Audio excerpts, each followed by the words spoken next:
everyone, welcome to this channel. आज हामी hair clip बनाउने छौं एकदमै राम्रो हेर्न सक्नुहुन्छ र सबैभन्दा पहिला हामीले चाहिँ एउटा नट बनाउने छौं र त्यसपछि हामीले 9वटा चेन लिने छौं।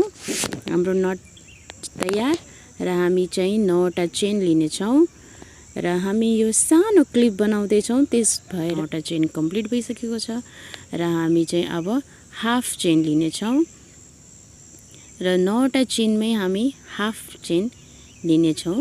र हाफमा हामीले एन्डिङमा चाहिँ घुमाएर दुईटा हाफ चेन लिएको छौं र यस क्रमलाई चाहिँ हामीले 3-4 चोटी दोहोर्याउने छौं। हामी अहिले चाहिँ सानो हेयर पिन हो देख्न सक्नुहुन्छ। हामीले चाहिँ हाम्रो बेस बनाइसकेको छौं र यसमाथि अब हामी धागो लिएको छौं जसले चाहिँ हामीले त्यसको बर्डर बनाउने छौं, त्यसको आउटलुक दिने छौं, त्यसलाई फिनिशिङ लुक दिने छौं।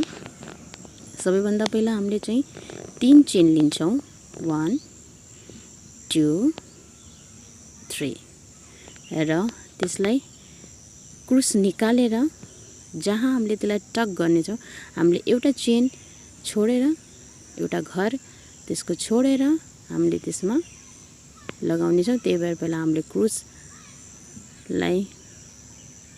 क्रुसलाई त्यसमा राख्यौं र त्यसपछि त्यो नटलाई त्यो चेनलाई हामीले निकालेर फेरि त्यसलाई चाहिँ हामी त्यहाँ टक गर्यौं र यसपछि फेरि पनि हामीले 3टा चेन लिने छौं 1 2 र 3 र त्यसपछि अलिकति ठुलो गरेर क्रुसलाई निकालेर एउटा घर छोडेर क्रुस त्यहाँ राखेर अनि बल्ल फेरि हामीले त्यसलाई त्यहाँ टक गर्ने छौं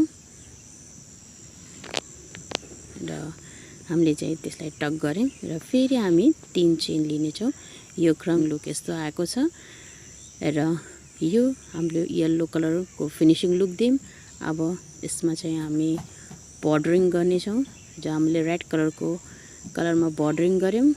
पहिला हामीले तलबाट धागो हालेर माथि निकालेर यो बर्डरिङ गर्यौं र यसमाथि हामीलाई मनपर्ने जे पनि जस्ट राख्न सक्नुहुन्छ। यसको माथि हामीले चाहिँ फूल राखिरहेको छौं र सुई र धागोको सहयोगले त्यस बेसमा हामीले फूललाई टक गर्ने छौं र त्यसपछि अब हामीले यो हेयर क्लिपमा र सानो फर्म पहिला त्यसको हेयर क्लिपको त्यहाँ राखेर अब त्यसमाथि हामीले हाम्रो बेस बनाएको फूललाई त्यहाँ जोइन गर्दै छौं र यो चाहिँ हामीले फेभिक्विकको सहयोगले त्यसलाई हामी जोड्ने छौं र फेभिक्विक एकदमै मजबुत भइरहेको हुनाले हामीले फेभिक्विकको सहयोगले हामीले त्यसलाई जोड्ने गइरहेको छौं र हाम्रो फूलमा पनि हामीले हल्का सा फेभिक्विक लगायौं र हाम्रो क्लिपमा पनि र हामीले यसरी गरेर हामीले त्यसलाई जोड्यौं र हाम्रो चाहिँ hair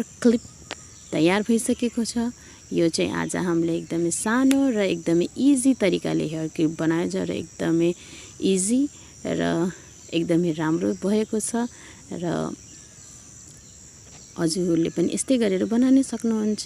thank you for watching this video. आशा छ हजुरहरूले लाइक एन्ड सब्स्क्राइब